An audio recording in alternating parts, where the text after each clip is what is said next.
নমস্কাৰ, এই মুহূৰ্তত আহি পৰিছে ভেঞ্চাৰ স্কুলৰ শিক্ষক কৰ্মচাৰীসকলৰ বাবে এটা ভাল খবৰ।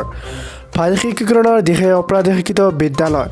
অৱশেষত মুখত হাঁহি বিৰিঙিল অপ্ৰাদেশিকৃত শিক্ষক কৰ্মচাৰীসকলৰ। শীঘ্ৰেই বিগত 2006 চনৰ 1 জানুৱাৰীৰ আগত স্থাপিত যিমান শিক্ষানুষ্ঠান আছে সকলো শিক্ষানুষ্ঠানকে প্ৰাদেশিকৃত কৰিব বুলি এক আশ্বাস প্ৰদান মুখ্যমন্ত্ৰীৰ। বিগত 20 অক্টোবৰত ৰাজ্যৰ মুখ্যমন্ত্ৰী ডক্টৰ হিমন্ত বিশ্ব শৰ্মাৰ সৈতে সদৌ অসম অপ্ৰাদেশিকৃত শিক্ষক কৰ্মচাৰী সন্থাই এক আলোচনাত মিলিত হৈছিল। এই আলোচনাৰ পিছতে আনন্দিত হৈ পৰিছে অপ্ৰাদেশিকৃত শিক্ষক কৰ্মচাৰীসকল।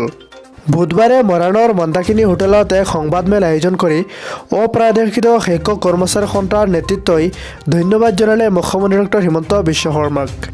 মুখ্যমন্ত্ৰীৰ সৈতে অপ্ৰাদেশিকৃত শিক্ষক কৰ্মচাৰী সন্থাৰ নেতৃত্বৰ হোৱা আলোচনাত মুখ্যমন্ত্ৰীগৰাকীয়ে কেতবোৰ আশ্বাসো দিছিল বুলি সন্থাৰ নেতৃত্বই সংবাদমেলত সদৰি কৰে।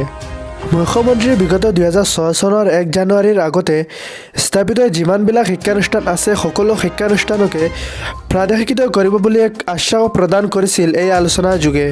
ইয়াৰ উপৰিও 2013 আৰু 2021 চনত বাদ পৰি ৰোৱা শিক্ষকসকলকো এৰা ধৰা মাধ্যমেৰে কিছুমান ভাল খবৰ দিয়া হ'ব বুলি মুখ্যমন্ত্ৰীগৰাকীয়ে অপ্ৰাদেশিকৃত শিক্ষক কৰ্মচাৰী সন্থাৰ 10জনীয়া দলটোক অৱগত কৰিছিল বুলি জানিবলৈ দিয়ে অপ্ৰাদেশিকৃত শিক্ষক কৰ্মচাৰী সন্থাৰ নেতৃত্ববৃন্দই।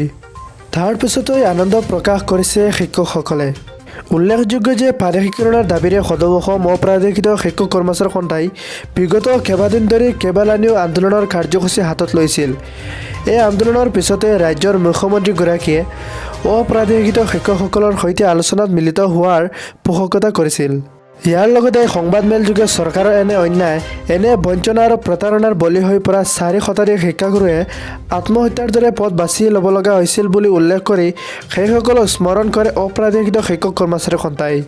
উল্লেখ্য যে বিগত 5 ছেপ্টেম্বৰ তথা শিক্ষক দিৱসৰ পূৰ্বেই বিদ্যালয় প্ৰাদেশিকীকৰণক লৈ মুখ্যমন্ত্ৰী পৰ্যায়ত আলোচনাৰ দাবী জনাইছিল সদৌ অসম অপ্ৰাদেশিকৃত শিক্ষক কৰ্মচাৰী সন্থাই। অন্যথা অপ্ৰাদেশিকৃত শিক্ষক কৰ্মচাৰী সন্থাই একেলগে আত্মহত্যা কৰাৰ হুংকাৰ প্ৰদান কৰিছিল।